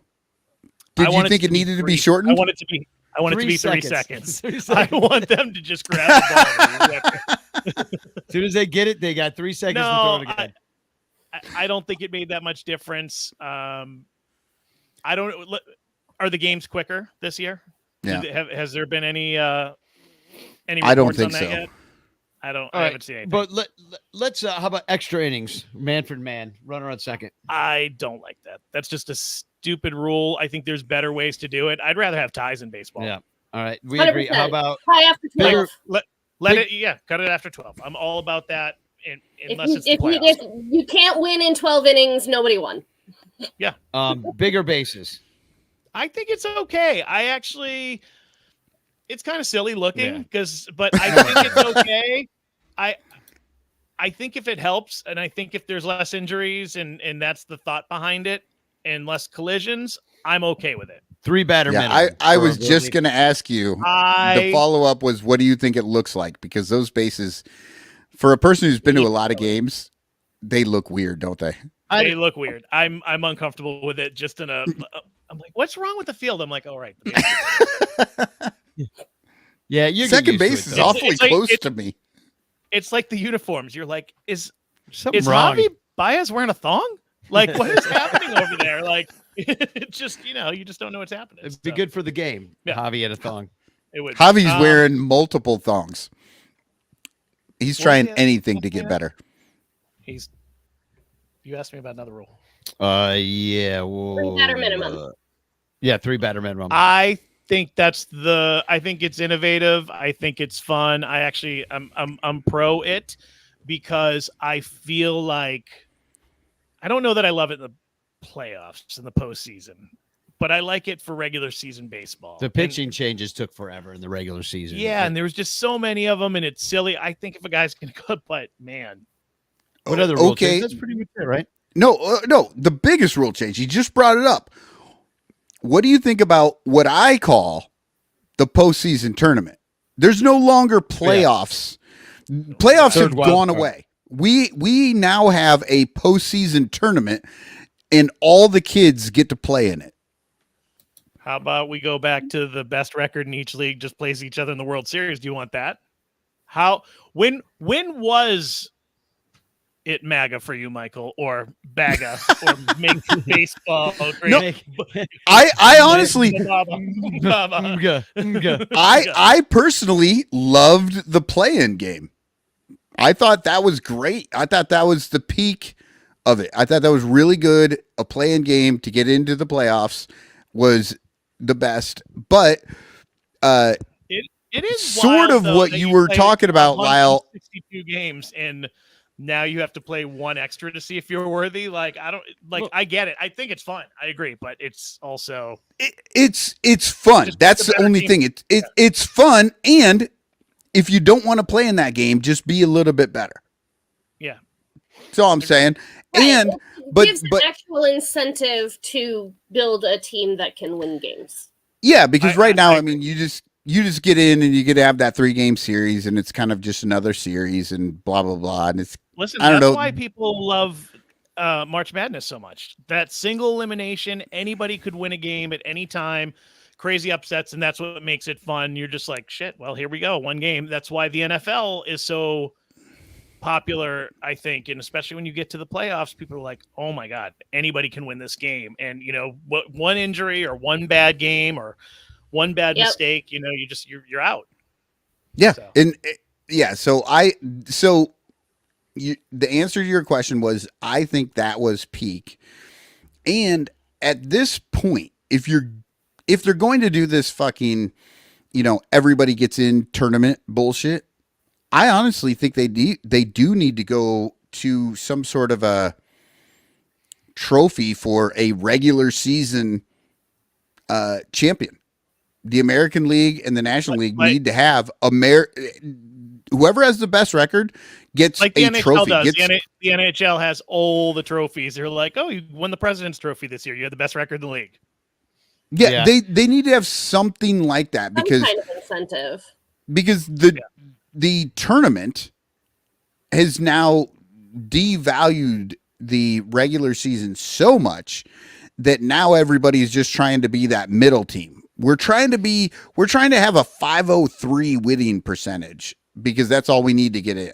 I don't know that that's necessarily true, but I think the reason you feel this way a little bit is because the Dodgers keep choking and everybody keeps thinking that they should be in the World Series or they should be winning the World Series over the last few years. And they just are absolute choke artists. So then these secondary third teams, the last team in keeps making it. But I think it's because there's a couple really good teams that keep choking. Well, I mean, I'm also pissed that the Cubs don't seem to really want to go for the division. They're just like, let's try and get second. I just want them to number 2. Oh no, I'm just saying, like when 50% of the teams get in, one way or another, like there really isn't much of an incentive to try to be better than 50% is good, right? And if you consider like what it actually costs to go on a long playoff run, now that it's 4 different series you have to play in, unless you're, unless you get the bye, the top seed. But so you're either investing money to get the bye, or you're investing what it costs to go through all of those playoff runs, all of the different merchandise you have to, buy and set up and all that stuff. Like where is the incentive for the teams to try to make that rather than just not? Also, there's shitty teams playing in the playoffs. Well, right? Yeah. Yeah, well, I guess you could say the Diamondbacks were a shitty team and they made it all the way to the World Series, because baseball's also like even a bad team can have a good week and end up getting pretty far. Like, and it's still end up losing to a team that was built better with more money. So Lyle will be very familiar with this. In 2007, the Colorado Rockies were a shit team that went on a historic run at the end of the year and ended up making it all the way to the World Series against your Boston Red Sox. At which point they got their asses handed to them. The Rockies did. That's old format. But the whole reason that they got rid of just the wild card team getting in and moving to that wild card game was that scenario. Like you kept getting teams like the Marlins and the fucking Rockies making it to the World Series, and baseball decided we shouldn't have this.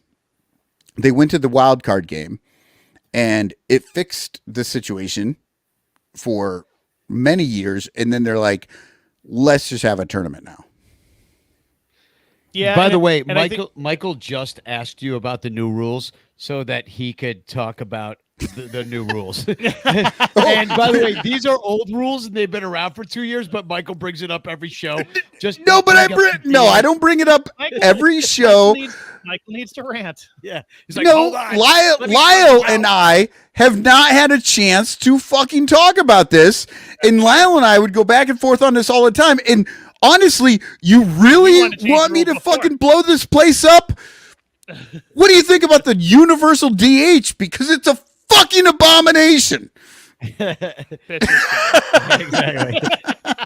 Yeah, that's Val I Schwarber still belongs in the AL. remain. I still remain exceptionally glad that I never have to see Blake Snell crying at the plate ever again. I love seeing Blake Snell cry. Yeah, well, last night we saw there's a couple of things we got to talk about that actually happened with the Cubs, and you got to chime in because Luke Little was crying after the game yesterday because he had. I mean, IFG, why don't you take it from here? You say what happened. We got a couple pictures. I brought receipts on this. This is the funniest thing to you me. did.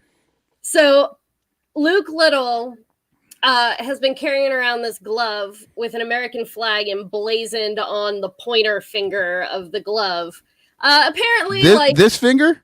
No, just the pointer finger. But if you look at him with it, like he definitely wants it to look like that. Yeah. Right? Oh yeah. So here's Is the he trying picture. to say Luke fuck Little. America? Yep. Luke Little hates America. That's why he's putting it on there. America! Fuck America is what he's Fuck thinking. yeah, put it on So- my glove and show everybody. So, an umpire decided that, that is not an acceptable thing to have and told him he had to change his glove.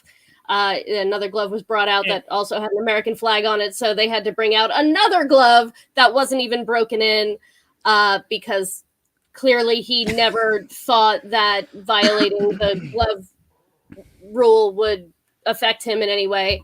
So he has been. They said the reason for it too was the amount of white in the flag was confusing to the hitter, and that's insane to me. But I understand it's a rule. I know that's why they put black in the outfield. They don't let you wear white long sleeves when you pitch. But there is not enough white in that fucking finger to confuse any batter. I don't. I love when people who can't argue have to make an argument, and then they're like, "It's too much white," and everybody looks at them like, "What the fuck are you talking about?" So, just to clarify everything, here's the rule. The pitcher's glove may not, exclusive of piping, be white, gray, nor in the judgment of an umpire, distracting in any manner. No fielder, regardless of position, may use a fielding glove that falls within this Pantone color set. No pitcher shall attach to his glove any foreign material of a color different from the glove. The umpire... Isn't Pantone a pitcher in the minor leagues for the Cubs right now? It is actually. And you cannot staple him to your glove. You cannot. As long as he is You white can't or pitch gray, at all. His name's Pantone. or any color different than the glove. So this is what's interesting. I went on a dive. I was like, I know that the custom glove market is pretty big. I follow a lot of like custom glove manufacturers on the socials because they're pretty and I like to look at them. So, and I'm like, putting your country's flag on a glove is a really big thing for a lot of guys in like, indie ball and stuff like that. So I went looking around to see if there are any other MLB players who have, their country's flag on the glove. And I found a couple of examples. Yoshinobu Yamamoto had a Japanese flag on his glove during the Seoul series. During the Seoul series, which wasn't exhibition. I don't know. He wore this for the Seoul series. But you'll notice if you look at him now playing here in America, no flag. Covered up. Oh yeah. It is not there. He disrespected his he is not entire wearing it country and anymore. colored it in with a blue marker. Yeah, exactly. So either somebody told him, hey, by the way, you can't have that. That's not allowed. Or for some reason he did that, at the beginning of the Seoul game. I don't know. I didn't watch it. But going back even further, back in, what was it? I don't know. A long time ago, Koji Urihara wore this glove for 2 months before he was told that it was banned. It was taken away. He could not wear it. He wore this thing for ages, and they said actually it does violate the rules that we're in the collective bargaining agreement. Only How one other person dare that I could find has worn a country's flag on their glove, and that's this guy here. His name is PJ Canlin. He is the first MLB player from Ireland. He wore this in his debut. He only played in 3 games for the Mets in like 2018, and so he probably just wasn't around long enough for anybody to take his glove away. Pretty cool to see. Bit of trivia: he's out of the league because he choked on a potato.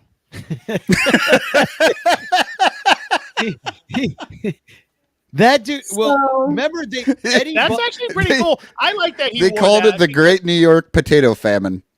I would He think died the league not would being able to probably eat. Overlook that maybe a little bit, right? The first player from his country to pitch in the MLB. I think that's pretty cool. I'm not offended by any of it. I think the middle finger, kind of like where the placement was, if it was on the side of the glove, it wouldn't be a big deal. But I don't know. I just think It is very plainly in the eyesight of the hitter. Well, Right? Yeah, It is here's a different color from the glove itself. I just, as a little bit of a rules lawyer, it does not follow the rules. well, the first guy to strike out, Michael, said he didn't know if he was supposed to swing or take his hat off and say the Pledge of Allegiance. So it was just confusing to him because he didn't want to get in trouble, or he didn't know if he had to take a knee. He didn't know what to do. Yeah, One thing I will say, he was upset because he was standing there saluting and they just threw a ball right past him. I think it's interesting that in this position, actually, the flag is upside down. Yeah. If you are hanging like the American sideways. flag vertically, the canton should be in chief. That should be at the it would top. be the other Well, way. Yeah. At least he's got the stars on the left side, which not even the American military does anymore, and that's actually in direct contradiction to the flag code, which I had to learn Well, now at one they got point in my flag life. underwear. They got flag everything, flag underwear. Nobody Yeah, cares. but these are fucking soldiers. Anyway, I'm my putting point this is, back up. Wait, hold I'm on, glad hold on. that Wait. I've been trying to say Okay. something for like 20 minutes. So And anyway, Michael, I want to point out that Luke Little, I'm not trying to totally bash the guy for doing this or anything that he's going to do, because look at the blue Son band. Ranto. No, that's not a Son It is. Ranto. It is. that'd be an awesome Son Ranto. No, can you see what it says? Can somebody Photoshop that for Riker? Danny and just have it say Son Ranto? Riker, Team Riker. So that's our Club 400 kid. Oh, that is the undiagnosed. one. I'm wearing one too. He gave me one of That these. is really cool. A lot of us are on Team Riker, and I know Luke Little is a big part of that, and his mom Billy too. And also Dansby Swanson's got one, and mine broke. And Riker's dad Eddie sent me like 4 more of them. And I do want to bring up that these came in the mail. These are Fun! Son Ranto Very show nice. swag. And so these are the red and blue ones. I mean, Danny, There you you go. have 4 of those. Happy I think birthday, I Lyle. think you should auction one of those off and donate the money. Yeah. Well, Yeah.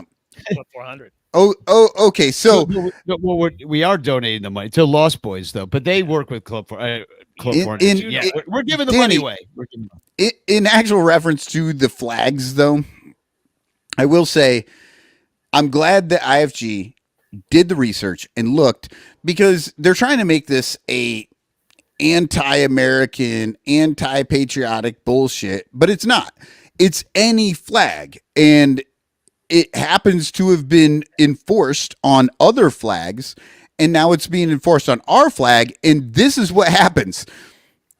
Some people get upset when it happens to our flag, but they're more than happy to do it to their flag. We remember our guy Wilson had a sleeve that Arm had sleeve, the Venezuelan flag. There was nothing wrong with it except for as a flag, and that's why they didn't want it on there.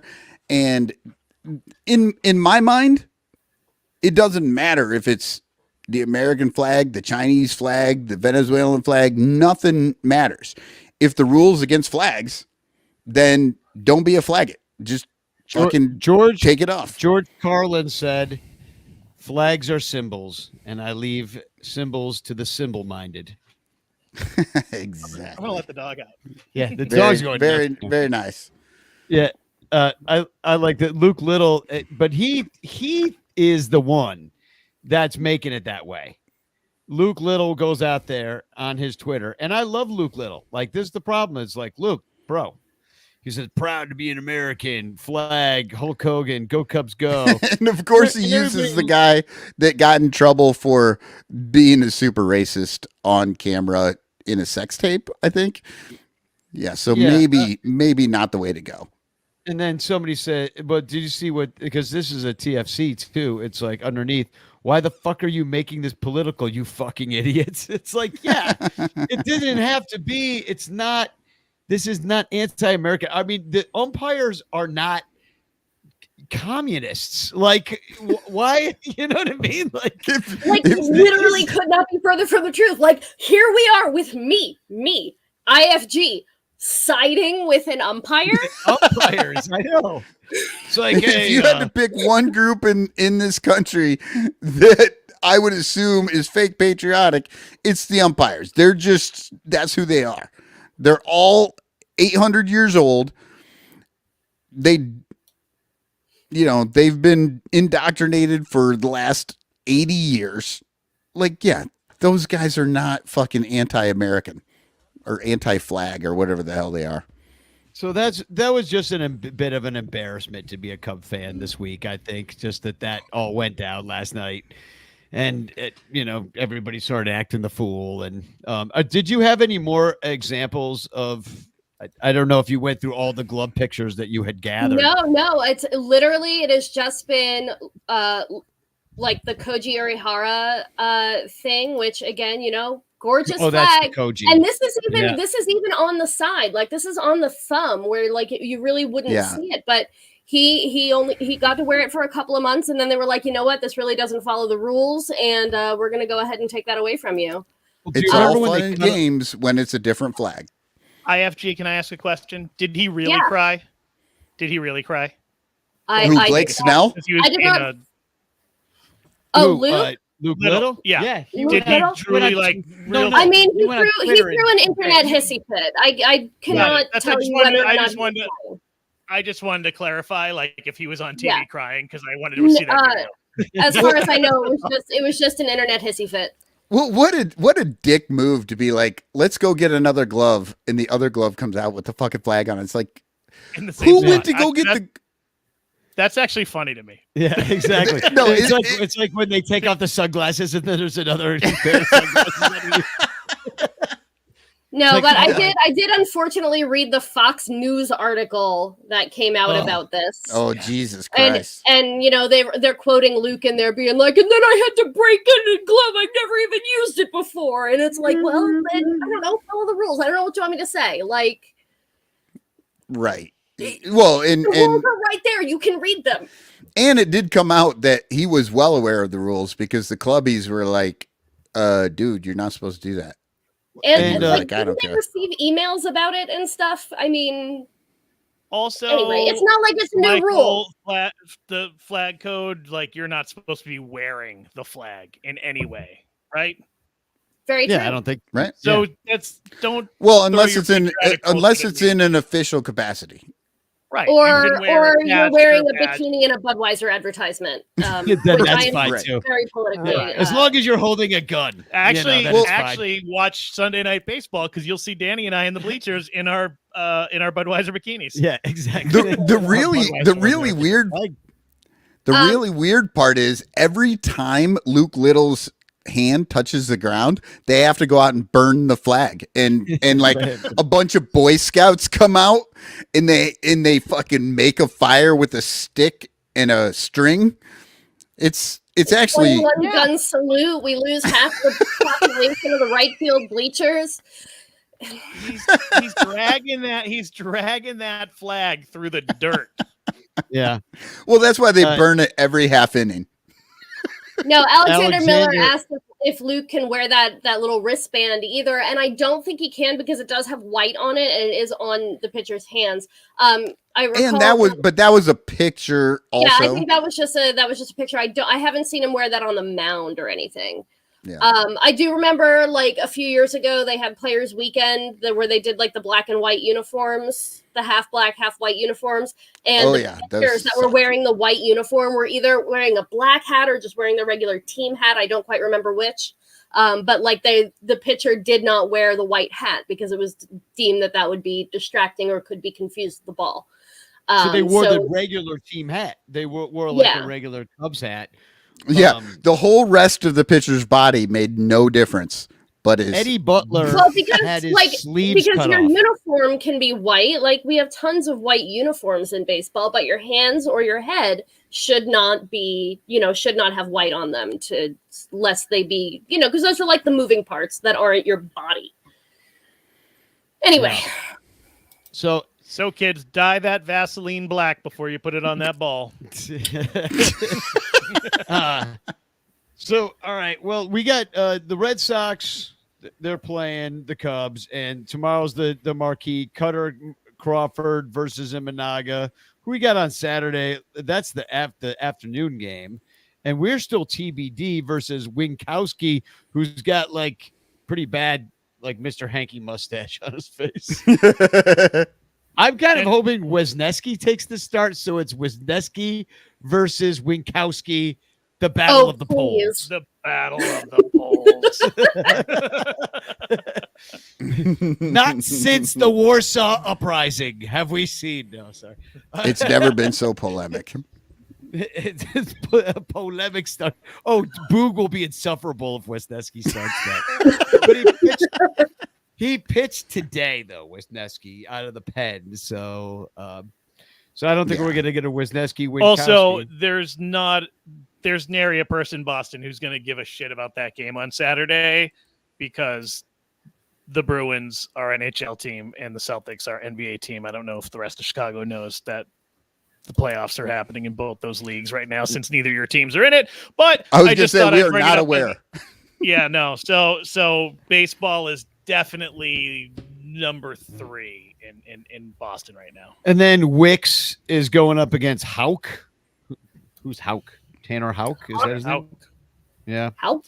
Does he throw sidearmed? He's got a little weird come across you. Yeah. So those are your matchups. We'll be at that game. That'd be fun. We're going to try to get good tickets. If anybody out there right now is a single and wants to go, we're only 3, but we can get better tickets for cheaper if we get 4. Like it might be one of those situations where we just buy 4, it'll be just the same price as 3, kind of thing, Right. So, Danny, how many days have you been sober? Well, I mean, I had some Malort at Cubs convention, so that was in January, but I've been sober for over a year. Besides the Malort, of course, but that doesn't count until Sunday. Right, Malort. When I tie Danny down and force whiskey. We heard that Ben Brown will start on Saturday, so I hope so. Yeah, Lyle, I want to introduce you. This is Alexander Guinness Humphrey Bogarts. Well, Danny just blocked the screen. I can't see it. Let's start what? Over. Don't block the screen. You got to meet. It's back. Humpy. Xander Bogarts. This is Alexander Guinness Humphrey Bogarts. That's adorable. That's a good-looking cat. Oh, he knows he's on the show. Yeah, I can actually translate. Xander Bogarts. I can translate cat, and he just said "fuck the DH." It was very cute. I'm going to Xander Bogarts. I'm going to share a link in the chat right now, and that is to Chris Salato's Facebook birthday donation for Lost Boys, because that's what he's using his birthday for. Chris has the same birthday as Lyle, April 27th. Yeah, he is. They share a birthday. So also all the donations you wanted to give me to the beer fund for this weekend, just give it to Chris and the Lost Boys. Let's let Dan buy my beers. So donate to his situation, because we're almost at 1,000. We're almost at $1,000. Chris wrote me, he's like, how do we get this thing over 1,000? I'm like, share it until it is. And that really was my only answer, because I already put a bunch of money in, and that's all I had. So yeah, help get it over. I think we only had like $100 to go. So let's say 20 people put $5. We're right there. And then I Or also 100 people put in $1. yeah, exactly. Or one badass motherfucker just whip just out the boom, wallet and get and it let's done. do it. So what else do we got? Oh yeah, Cupstradamus, he texted me. He says that he had to go robe shopping. Apparently he soiled his old one. But he did send me a poem. He said, New York's as bad as it gets with their losers, the Nets and the Jets. Though they don't play in Jersey, nobody's worsey than the Queens baseball franchise, the Mets.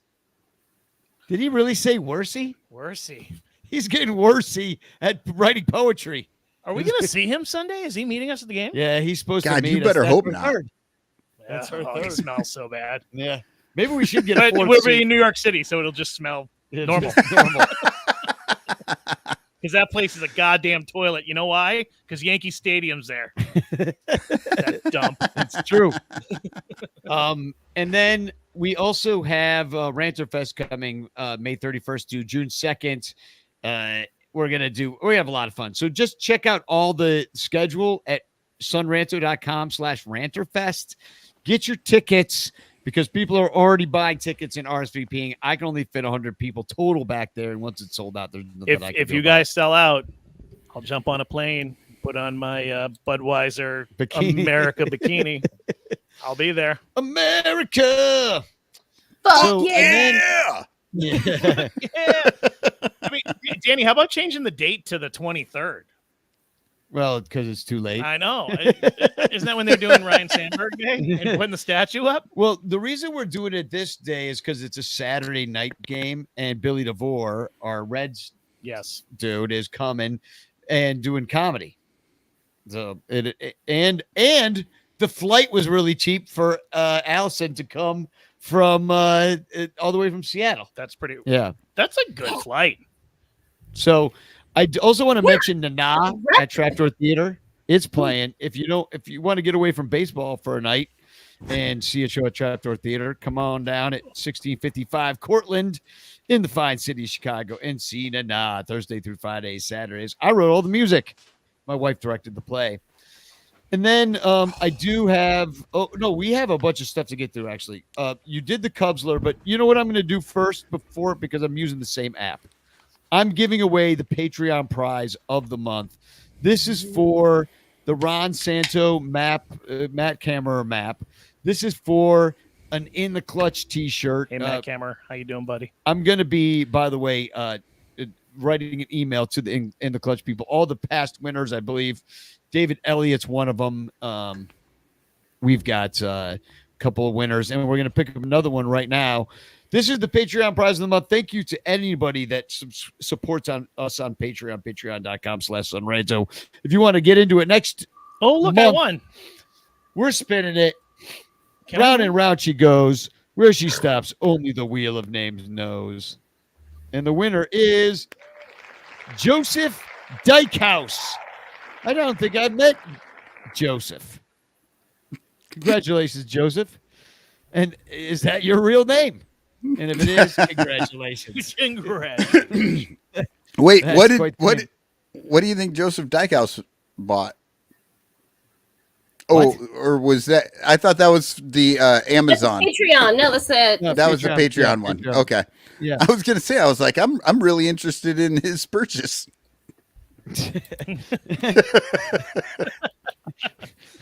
So then we also have the Cubsler winner. So why don't you give us the Cubsler clue from last week? Michael's Forever 12.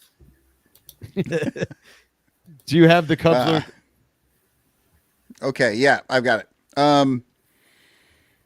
So last week we had his nephew is a distinct odor. Little E, not big Z, hit 263. Last game was played in 94. American Association MVP in 93. And that was Eduardo Zambrano. So, and we had we had what, 6? I think. Yeah. Is there Jared 6 Pat, names? Chris Salato, Artie Boucher, Scott Sowers, and Donald Rulis, and Jeff Bjorn all got Yep, that and I right feel like answer. that was one of the easier Cubslers, so I got a harder one this week. And the winner is, man, he's won twice already, I believe. Scott Sowers. Yeah, this is with his the third. W. This is his third time. Because here's the thing: either people good at are Google. exactly. This is all easily searched. Sorry, I make Scott, it. You're probably really smart. I make it so that you got to go and look it up, but you don't have to actually know a bunch. Just look things up. And at this point, we keep getting the same people over and over and over who keep answering correctly. So, I ask you, if you have any inkling, just read the question and search the clues. I think you'll figure it out. Like I make Please participate in my contest. Please. No, it's not even that. It's just that everybody keeps. It's the same people over and over that answer the question every single time. I want some new people in there. If you can get 15 new people in there, Michael will stop complaining about the new rules for 3 days. Never No happen. more. It'll never You happen. won't say the DH one time for a whole year. Yeah. Okay. So Do you mutter DH in your sleep? DH, fuck the DH. Emily's like, Michael, wake up! It's a bad dream. You're dreaming about the DH in the National League again. yeah, every morning I wake up and I'm like, Emily, man, there's bags under your eyes. You look like you didn't sleep all night. And she's just like, yeah, you were dreaming about the DH all fucking night. So Is Schwarber the greatest National League DH ever? he's not a DH. He's a left fielder. They don't use him as the DH. Once in a while. Once in a while, but they do that for everybody because the DH is not a real position. It's a half of an off day. Okay, here we go. So I felt like the last one. We haven't even gotten through this. Oh my God! No, I felt like the last one was too easy, so I went harder. Okay, that's what You can figure it out from the clues, but I went harder. On a contact play, he'd be waiting. It's no big deal to get a guy in a pickle, a battery backup to Wilson in 15. I can read, but I can't count. 17. So on a contact play, he'd be waiting. It's no big deal to get a guy in a pickle, a battery backup to Wilson in 17. All right. And I will put that out on Twitter and on the Discord so you can read it. I think he's talking about a left fielder, everybody. Send your answers to sunranto@gmail.com or the Sun Ranto Show Twitter. And you could be a winner, I guess, and then an ultimate winner. And also, Michael will be real proud of you. I will. That's what I find funny is what I find funny is people think I'm so smart with these, but they're so much easier when you start with the answer and then you make the question, because these people are reading the question and have no clue. So, IFG put the answer. I agree that's who it is too. You said it was hard. I was going to blurt it out, but I didn't want to ruin the Cubsler. Oh, really? He's got one of the best baseball names of all time. Yeah, that's what absolutely. That's what I thought too. And IFG on it just nailed it in a heartbeat. I'm terrible at this game, so y'all should be able to get it too. It would stand to reason that the one you could get really well is the one that nobody else could get. That's what stand to reason. And you're in. You're in on the win for next week. IFG is the first correct answer, so she'll be in the list of names. And she did it without. You didn't even Google, did you? Did you Google? Did you look anything up?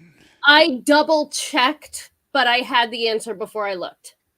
Cool. If that makes sense. So speaking I hate of being players, wrong more than I like being right. Speaking of players' names, and we'll just kind of slide right into the TFCs here real quick. I have this one. I'll just give this one probably. So you all know about the Shota boys, right? The boys that were out in the bleachers. Oh, yes. These are funny. So these guys, there was these 6 gentlemen, and they wrote Shota on their chests, and then they were out in the bleachers, and Shota Imanaga saw it, and then Obvious Shirts all made them shirts, and they got to meet Shota Imanaga, and like it was just a really great moment. Now you can see the gentleman who is the O. He doesn't have Shota's line over the O, which I guess that I don't know, that makes a different sound. It's mostly optional, but it's an accent mark so that you say show instead of sha. You know what I mean? Well, apparently, it really does make a difference in whether you use the line or you don't use the line for that particular word. Yeah, for that word. Just like in Spanish, if you didn't put an enye and you said Feliz Ano Nuevo, you would be saying Happy New Butthole instead of Happy New Year. Año Nuevo, right? It's and then ano, A-N-O is anus. So then, but it's Shota without the O. I mean, with the line. Without the line, yeah. Which is with the line. Right. Means it also has the word has a meaning. It means large or big or plump. It also can mean to wash or scour or many, just like, in English, some words have multiple meanings. All the Europeans, it was like names were like they meant angelic and beautiful. And in his culture, it means to bathe or that he's fat. So what, Danny, what you're saying is large and plump. That was just those guys saying, this is who we are. We're all large, plump white men. No, that's what his name is. That is what his name is. With the line. Those guys weren't saying that. You're saying they were saying something else? They were saying something else, unfortunately. And Shota without the line has a completely different meaning. And it is unfortunately this. I did look this up and confirm this. Shota means sexual interest in young boys or boy love, prepubescent boy. So these boys were actually saying boy love. Yes. Which we don't know. Look at that picture. That might be appropriate for exactly what they're saying. IFG, do you have other information than what I've just put out there? I think scrubby fat child's worse. Did you hear something different? Well, hold on. I'm asking. What I find amazing is that Joe from Obvious Shirts saw these guys with no shirts on and this written on their chest, and he had one thought: we need to cover those dudes up, and so he made them all shirts. To which they all put on these shirts and everybody was happy. And then they pulled the shirts off and they had the damn thing written on their chest again. And everybody and their brother was like, Joe was being nice. He was being very subtle by telling you, put on a shirt, fat kid. But they didn't understand. Here are the shirts, by the way. There's SHO and then the TA and there's Shota. And it's delightful. This whole thing is very cool. I think there's no line though. No, there isn't. Yeah. There doesn't need to be. This is his name, Imanaga Shota. Yeah. That is his name. Not in English, not in Latin characters or Latin letters. In actual like Japanese, his name Imanaga Shota. There are several different ways to write out in Romaji that long O sound. It's but what do you make of this though? In one meaning, that you like is that she's saying that's not the characters in his name. The characters are different. The actual totally different word. But if I type in Shota into the Google machine, and that's what came You up. are typing in. Oh a my Roman God, Google version machine of a has never homophone. been incorrect. Yeah, You're well, typing in a well, when we- romanization Mike- of a homophone. Yeah, and when Danny types it in his computer, that's what he gets. When we all type it into our computers, we do not. So, Danny, I do not. Because I'm What not. the fuck? so in tune. That's your what's up with your algorithm? no, it was in my burner phone. Oh wait, that's better. That's worse. That's Anyway, So I do have, I do have another TFC here. No, I'm sorry. Do we have Danny's like quickly moving away. He's like, oh shit. Let's go to the next TFC. he's got matches with lighter fluid right now. He's going to light his laptop on fire as soon as we're done. You saw nothing. I like this from Terry E on the Discord. Altuve looks like a fun-sized ninja up there. That was the colder night when he really did. And I also like this one. Pat Hughes has not been in the booth. And our friend bullpen insider Jeff said, Pat is dealing with a family matter, but is otherwise fine. We'll be back soon. He goes, now this is per Zach Zaidman, so it could be completely inaccurate. An untrustworthy source. Yes. Yeah. And a shitty broadcaster. You know what though? I'll say this for Zach Zaidman. He's better when he's actually broadcasting the game, because then we're not just hearing his fucking cackle in the background all the time. Like, it's so much better when he can't just sit on the mic and laugh. It's like he's trying to kind of like Michael on this show. You know what I hate about me? The Zackle is what it really should be called. Yes, the Zackle. The Zackle cackle. He's no Joe Buck. No, but even Joe Buck would is never annoying. cackle or jackal. Well, robots cannot. So I guess that's the show. Anybody else have anything to add to it? Did we want to talk about the Cubs? Oh, the Cubs. I suppose we should. No, but we do have to give away the chance. Yeah, let's do that. So let's do that. Oh wait, I'm sharing a different one. So hold on. Share David screen. Elliott says Zaidman is better than Boog, and I will agree with that. Yeah, I agree with that too. Do you know who's better in both of them? Miguel Esparza. And the greatest thing about listening to the Spanish broadcast is that because the Cubs don't know what they're saying, they're actually up there giving their actual opinions as Cubs fans. It's freaking wonderful. Here we go. I wish I understood Spanish better, because I was listening to it the other day. I'm not good at it yet. Oh, Bill, 2 weeks in a row. Bill, that's all me, baby. Wow, congratulations, Bill. I just sent him a card to last night. Yeah, Well, Bill let's run won one for from the here, second and I'll time put some last clips on week. Yeah, he did. It's 2 times in a row. So You know what, Lyle? Why don't you write the message of hope and doom?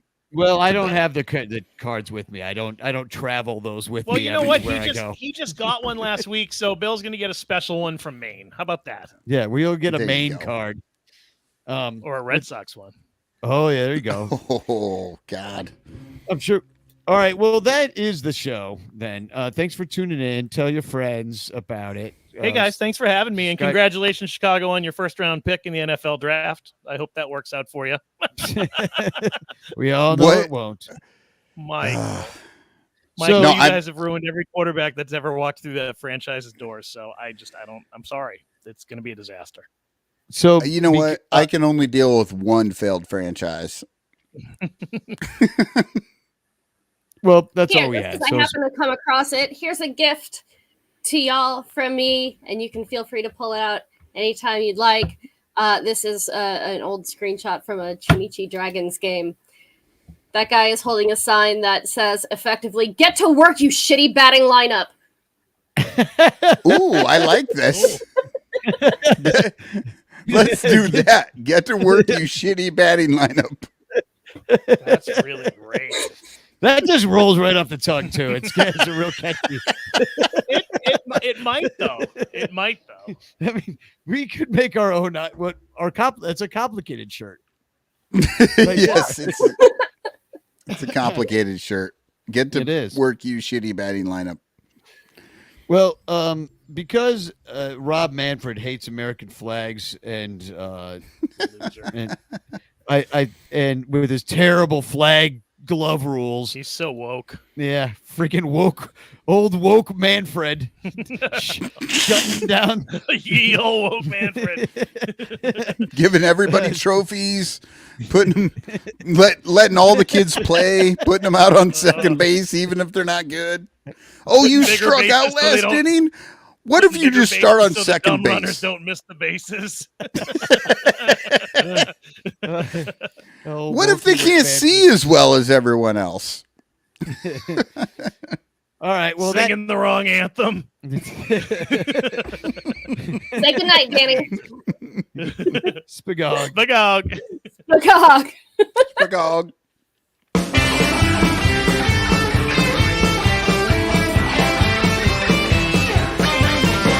Rob Manfred likes opening days in winter.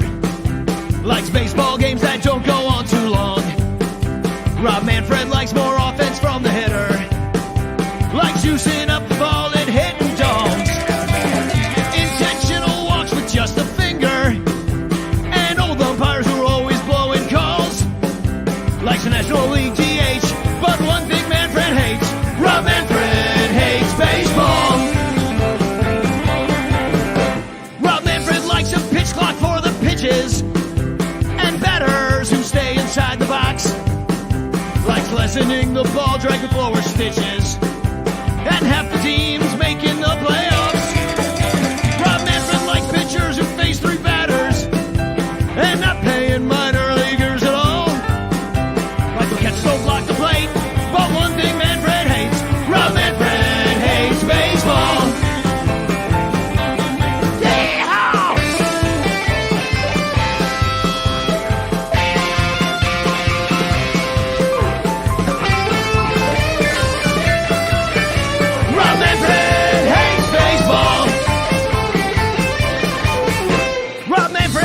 TV deals and blackouts. He likes letting the Houston Astros cheat. He likes how ticket prices keep the fans out and Xing teams out of the minor leagues. Rob Manfred's gonna bring us robot umpires to tell CB Buckner that he's been wrong. He likes putting money in the bank, but one thing Manfred hates.